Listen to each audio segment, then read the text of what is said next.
got no claim to your heart. Baby, what if we restart? Don't waste your life letting your love die. I'm talking about you and I, giving this one more try. I'm waiting on you. Oh, I'm waiting on you. Be my bride, honey, I'll wear that tie. I'm talking about you and I, walking down that aisle. I'm waiting on you. Oh, I'm waiting on you.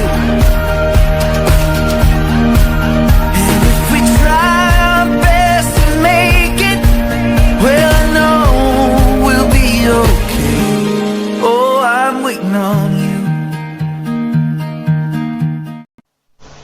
Assalamualaikum warahmatullahi wabarakatuh. Bismillahirrahmanirrahim. Alhamdulillahi rabbil alamin. Wa bihi nasta'inu ala umurid dunya waddin. Wassalatu wassalamu ala ashrafil anbiya'i wa imamil mursalin, Sayyidina wa maulana habibina wa nabiyyina Muhammadin sallallahu alaihi wasallam wa ala alihi wa ashabihi wa man tabi'ahum bi ihsanin ila yaumiddin, amma ba'du. Hadratal muhtaramin al-a'izza wal kurama, Bapak Menteri Agama Profesor Nasaruddin Umar, Bapak Rektor IAIN Madura Dr. Haji Saiful Hadi MPD, segenap sivitas akademika IAIN Madura yang saya hormati, wabil khusus kepada dosen pembimbing kuliah induksi mata pelajaran fikih Dr. Nurul Hadi yang saya hormati. Tak lupa pula teman-teman sejawat peserta PPG Daljab tahun 2025 yang saya sayangi. Pertama-tama mari kita panjatkan puja dan puji syukur kita ke kehadirat Allah Subhanahu wa taala. Biqaulina alhamdulillah wa syukru ala ni'amillah, atas limpahan nikmat, rahmat, hidayah serta inayahnya, dimana atas kehendaknya saya bisa berkesempatan untuk mengikuti program PPG Daljab pada tahun ini. Sholawat dan salam senantiasa tercurahkan kepada baginda Rasulullah Muhammad sallallahu alaihi wasallam. Biqaulina Allahumma sholli ala sayyidina Muhammad wa ala ali sayyidina Muhammad. Mudah-mudahan dengan bacaan sholawat tadi kita semua diridhoi menjadi umatnya, umat yang mendapatkan syafaat kelak di yaumil qiyamah. Amin Allahumma amin. Pada kesempatan kali ini, sebelum masuk pada segmen proses pembelajaran, izinkan untuk memperkenalkan diri saya. Saya atas nama Dhiaul Adha. Alamat saya berada di Desa Sukosono, RT 9 RW 3, Kecamatan Kedung, Kabupaten Jepara, Jawa Tengah. Saya mengajar atau satuan tugas mengajar saya berada di Madrasah Aliyah Mathaliul Huda, berada di Desa Bugel di Kecamatan Kedung, Kabupaten Jepara, Jawa Tengah. Masih di satu kecamatan yang sama, alhamdulillah. Dan saya mengajar pada madrasah tersebut mata pelajaran fikih, itu yang pertama. Yang kedua ada mata pelajaran fikih usul fikih. Pada kesempatan kali ini saya akan mempersembahkan video pembelajaran dengan materi fikih pada bab waris Islam atau mawaris. Kenapa saya menggunakan memilih bab waris Islam atau mawaris ini? Alasan saya adalah kebetulan bab waris atau mawaris ini bertepatan dengan bab di mana sedang dipelajari oleh para peserta didik pada semester genap kali ini. Ini pada fase F atau kelas 11 yang saat ini masuk pada materi bab tersebut. Adapun pendekatan yang saya gunakan adalah problem based learning. Saya menggunakan pendekatan berbasis masalah karena pendekatan tersebut menurut saya yang paling relevan dan yang paling memungkinkan untuk digunakan bersama dengan peserta didik. Langsung saja terkait dengan proses pembelajarannya, mari kita simak bersama-sama video berikut ini. Waalaikumsalam warahmatullahi wabarakatuh. Mari kita mulai pembelajaran pada hari ini dengan berdoa bersama-sama. Bismillahirrahmanirrahim. Oke, sebelum saya mulai, saya mau ngabsen terlebih dahulu. Hari ini yang kita dengarkan siapa? Cinta. Kenapa? Sakit. Sudah berapa hari? 2 hari. Yang lain ada? Siapa? Jadi Jazuli nikmat. Kenapa? izin Izin apa? ziarah Ziarah ke ke Sunan Gresik. Oke, lepas dari siapa yang berangkat dan yang tidak berangkat, mari kita langsung ke pembelajaran saja ya. Kalau basa-basi. Oke. Berapa? Bab 7. Bab 7 itu faraid atau waris Islam. Faraid adalah ilmu pembagian waris sesuai syariat Islam. Penting untuk menegakkan keadilan dan mencegah perselisihan keluarga. Oke, di sini perlu kita perhatikan menegakkan keadilan. Prinsip dari pembagian waris adalah keadilan. Yang kedua, mencegah perselisihan. Presentasinya akan membahas dasar hukum, referensi ilmiah, filosofi, landasan filosofi, dan contoh perhitungan faraid. Oke, sekarang adil dulu. Kenapa prinsip faraid itu menggunakan Keadilan. padahal pembagian faraid itu proporsinya berbeda. Bahkan dalam Al-Quran sendiri spesifik menyebutkan lidzakari mithlu hadzil unsayyaini, laki-laki 2 kali bagian dari perempuan. Apakah itu adil? Adil.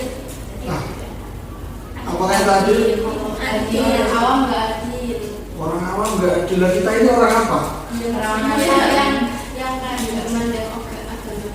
Nah, secara proporsional kan jumlah bagian itu tidak adil. Tapi kenapa dalam ilmu faraid pembagian yang semacam itu justru malah digunakan atau sebagai menunjukkan prinsip keadilan yang ada. Yang kedua, mencegah perselisihan. Bagian yang tidak ada, kenapa kok mencegah perselisihan?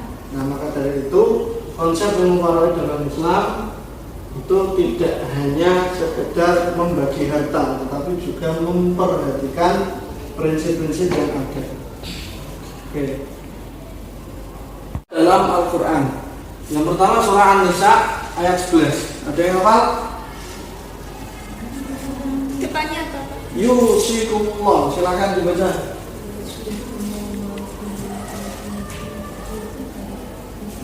Ada yang hafal? Yang keras. Yusikumullahu fi auladikum lidzakari mithlu hadzil unsayyaini. Terus fa'in kunna nisa'an fawqa thnataini falahunna thulutsa ma tarak wa in kanat wahidatan falahan nisf wa li abawayhi likulli wahidin minhuma sudsu in kana lahu walad fa in lam yakun lahu waladun fali ummihi ya abaukum wa abnaukum la tadruna ayyuhum aqrabu lakum faridatan minallah. Terus innallaha kana aliman. Di situ ada kalimat faridatan minallah. Nah, kata faridun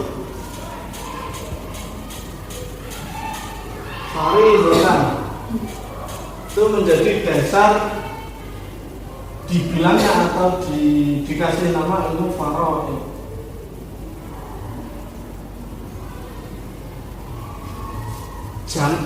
Jamak dari kata faridah adalah faraid. Kemudian ayat setelahnya itu walakum nisfu ma taraka azwajukum illam yakul lahunna walad, itu sampai selesainya ayat itu adalah membahas mengenai warisan suami dan istri. Kemudian An-Nisa ayat 176, itu yang ayat terakhir itu loh. Ada yang apa? Bukan, ayat terakhir An-Nisa.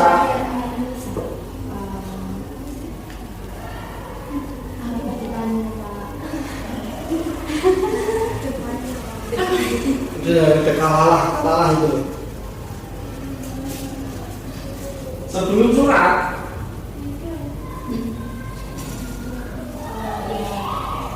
jangan selesai. Dasar hukum faraid dalam hadis. Ada riwayat Ibnu Majah tentang faraid. Ta'allamul faraidha summa 'allimun nas atau kama qala. Kemudian hak ahli waris berikanlah bagian-bagian faraid kepada yang berhak. Kemudian dalam Al-Quran surat Ar-Rum itu kalau di sana itu disebutkan wa fi amwalihim haqqul lis-sa'ili wal mahrum. Terus ada lagi ayat tentang memberikan haknya kepada orang yang berhak, kepada wa'atu haqqahu yawma hasadihi dan lain sebagainya dalam Al-Quran. Referensi lain mungkin di luar pembelajaran ini kalian mau mempelajari lebih lanjut tentang faraid, ini ada kitab Al-Um karangan Imam Syafi'i. Itu kitab sebenarnya banyak jilid dan setiap jilid itu tebalnya sekitar segini. Kemudian yang lebih ringkas itu ada Bidayatul Mujtahid, Mughni Al-Muhtaj dan lain sebagainya. Nah, kita ini tidak termasuk orang yang expert dalam mempelajari kitab, maka hendaklah kita mempelajari kitab yang sederhana seperti Matan Rahabiyah. Itu di madrasah kita ilmu faraid dipelajari di Matan Rahabiyah, kitab Matan Rahabiyah. Ada 4 unsur yang menjadi landasan filosofis terkait ilmu faraid atau pembagian waris Islam. Yang pertama unsur keadilan, menghindari kesenjangan ekonomi melalui pembagian yang adil. Lantas kenapa ada pembagian 2:1? Kenapa? Ada yang tahu alasannya? Kenapa bagian laki-laki itu 2 kali lipat bagian perempuan atau lebih banyak daripada bagian perempuan? Gini, alasannya kenapa laki-laki memiliki bagian lebih banyak? Karena potensi kejahatan yang terjadi pada ahli waris laki-laki itu lebih rendah daripada perempuan. Katakanlah ada perempuan yang mendapatkan banyak harta waris, maka potensi kejahatan yang akan menimpa dirinya akan lebih rawan dicuri, rawan dirampok, rawan ditipu, semacam itu. Maka dari itu memberikan hak kepada perempuan yang lebih sedikit. Dari segi mentalitas juga perempuan itu kalau memiliki harta yang lebih banyak, ini namun ini sifatnya relatif, tapi kebanyakan harta lebih banyak itu madorotnya lebih banyak. Contoh fenomena yang ada di Jepara sendiri, banyak terjadi perceraian ketika perempuan itu memiliki harta yang lebih banyak dari suami. Itu termasuk faktor. Yang kedua, keseimbangan, memperhatikan hubungan keluarga dan kebutuhan ahli waris. Oleh karena itu ahli waris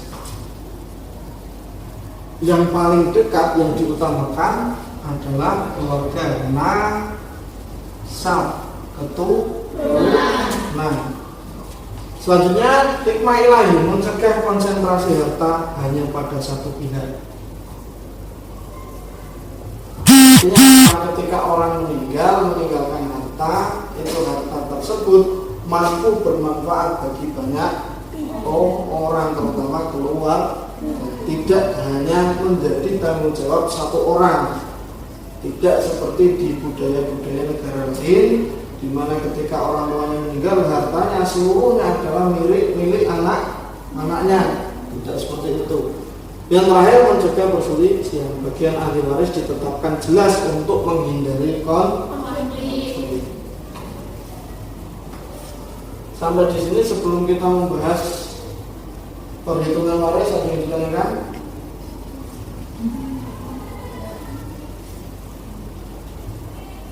Oke, alright.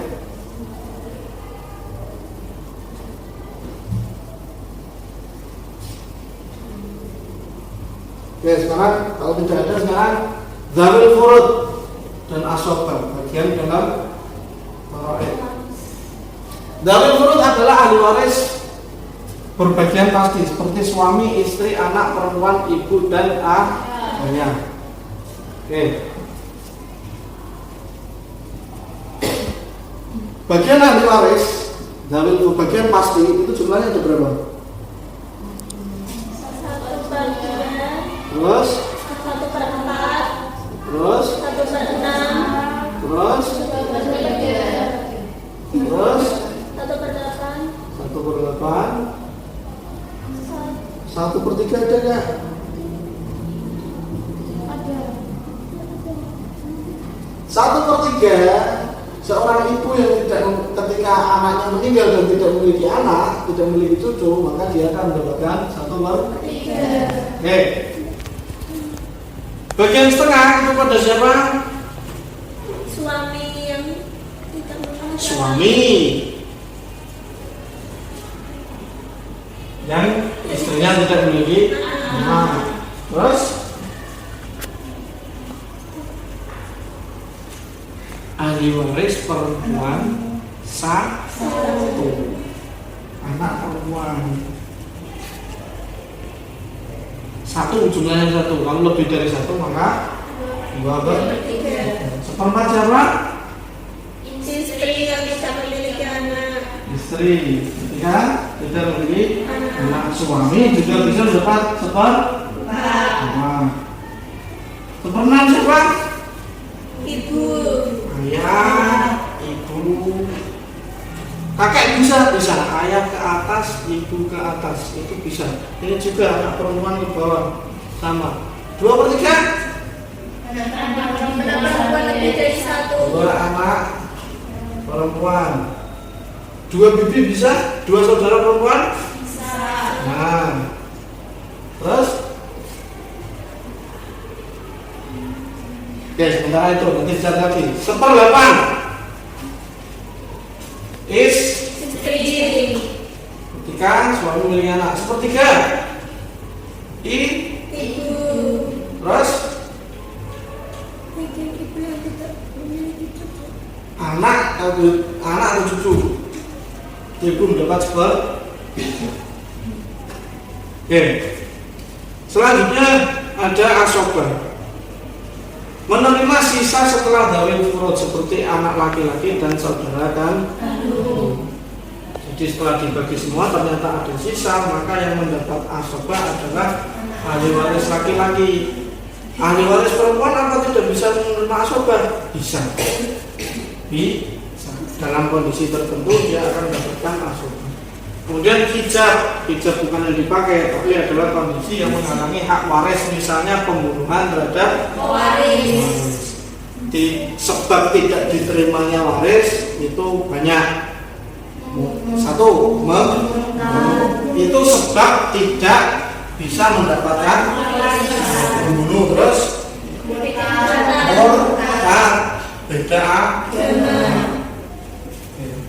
Contoh perhitungan.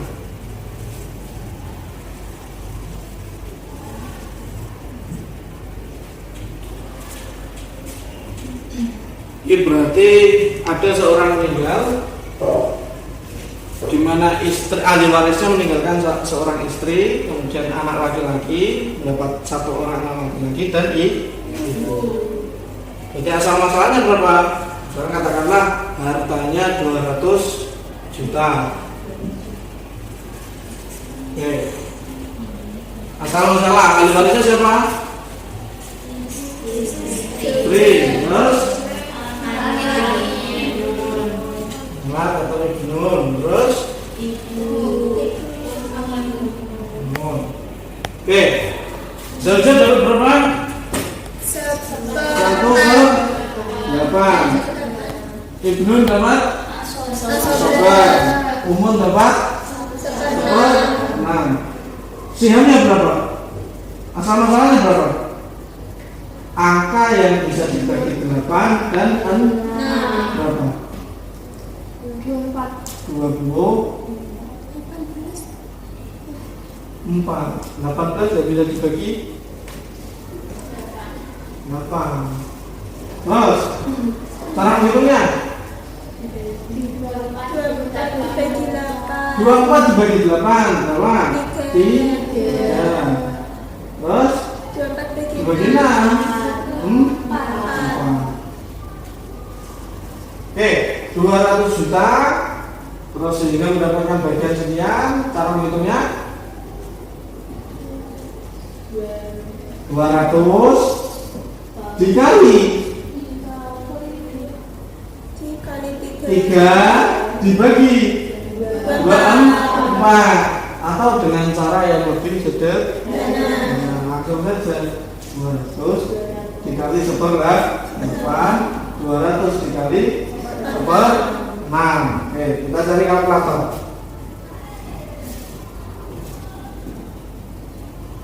Tadi mana kalkulator?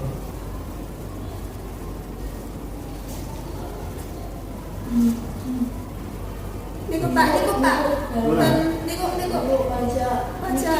Niku lho Pak, kalkulator. Tadi berapa? 200. Oke. 200 juta dikali 1 dibagi 8, langsung dibagi 8. Berapa ini? 25 juta. Berarti bagian siapa tadi? Zaujah sebesar 25 juta. Oke, lanjut. Kemudian ini untuk siapa? Ibu. Dipasangkan dulu. Kemana ini? C Pak. Mana C? Ini 200 juta dibagi 6 karena itu mendapatkan 1/6. Kemudian 20 juta.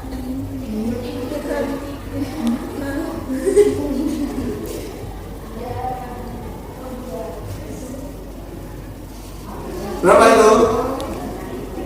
33,3333. Katakanlah 33 juta. Oke. Kalau tadi zaujah 25 juta, sedangkan atau ibu mendapatkan 33 juta, maka sisa ini nanti anak mendapatkan sisa 25 ditambah 33 berapa? 58. 200 dikurangi 58 menjadi 142 juta. Ini bagian asoba bagian. Lalu di sini ada ditanyakan selain di perhitungan, silakan ditanyakan. Boleh ditanyakan mengenai kenapa kok harus ada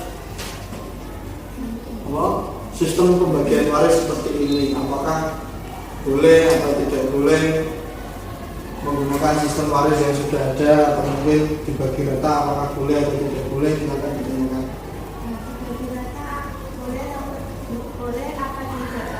Kalau dibagi rata boleh atau apakah boleh dibagi rata atau tidak? Nih, itu permasalahan yang sudah lama sekali ada terkait dengan proporsi pembagian waris. Apakah boleh dibagi secara ilmu faraid atau dibagi rata? Oke, jawabannya dikembalikan kepada individu masing. Penerapan ilmu faraid tidak tidak menjadi kewajiban secara mutlak. Hukum mempelajari ilmu faraid fardu kifayah. Nih, yang pertama tadi loh, saya mau membahas tentang boleh atau tidaknya menggunakan sistem waris selain faraid. Itu boleh. Selain menggunakan faraid boleh. Akan tetapi sebelum proses pembagian harus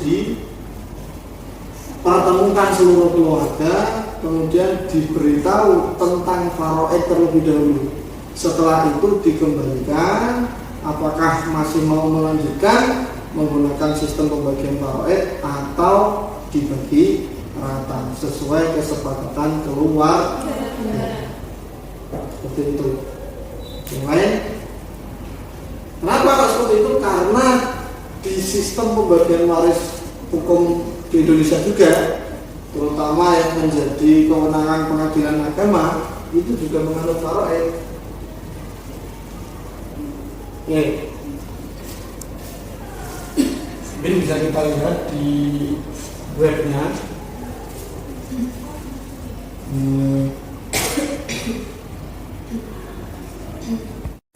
Nih, KHI atau kompilasi hukum Islam Undang-Undang Nomor 3 Tahun 2006. Jadi negara kita juga sudah menerapkan ilmu faraid. Kemudian perubahan Nomor 7 Tahun 89 tentang peradilan agama. Nanti bisa ditelusuri lagi. Ini.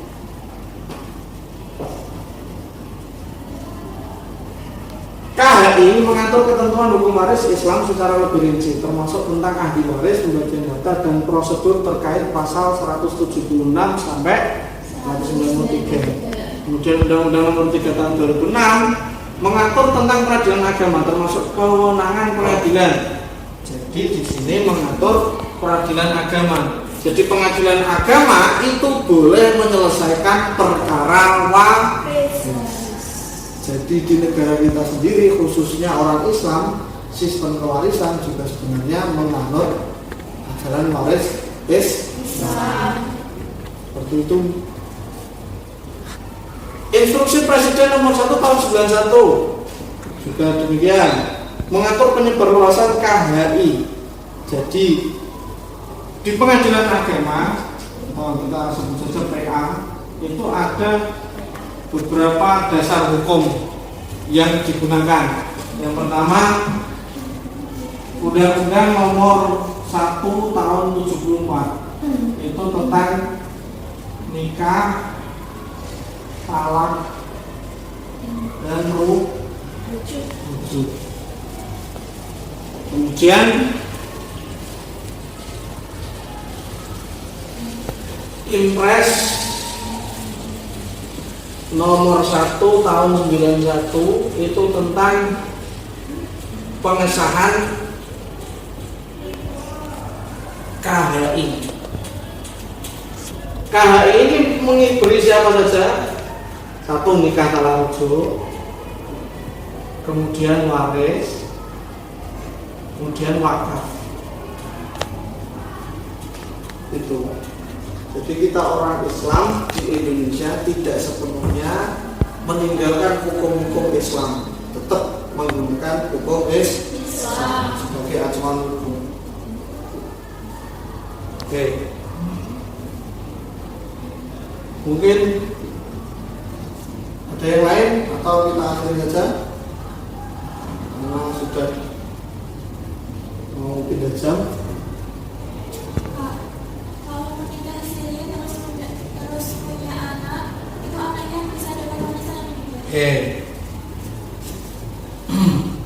Ini perlu pendaparan yang lebih konsentrasi.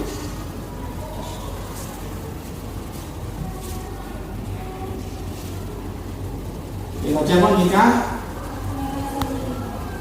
sirri, dari kata sir artinya rahasia. Tapi di Indonesia nikah siri itu identik dengan perkawinan tidak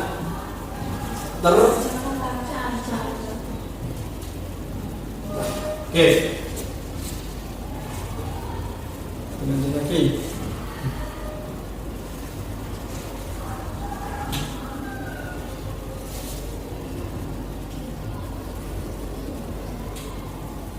Dengan perkawinan yang tidak tercatat, maka otomatis anak yang lahir juga statusnya tidak tercatat secara administratif.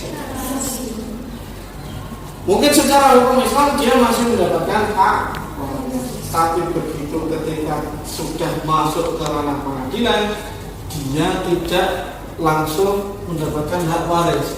Kalau ingin mendapatkan hak waris, maka dia harus ke pengadilan terlebih dahulu mengajukan permohonan hak asuh anak.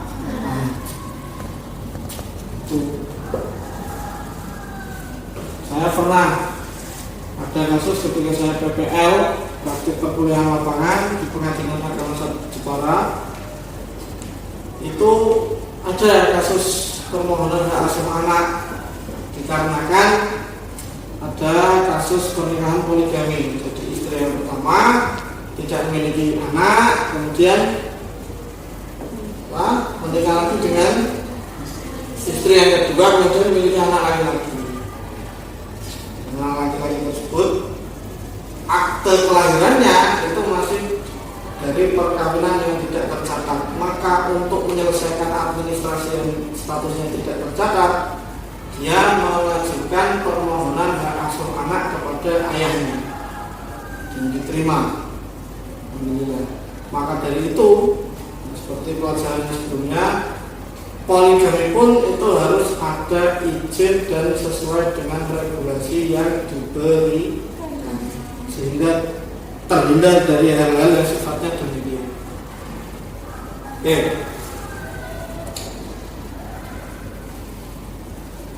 Ya mungkin sampai di sini saja pertemuan kita kali ini. Kurang lebihnya saya mohon maaf apabila ada kesalahan.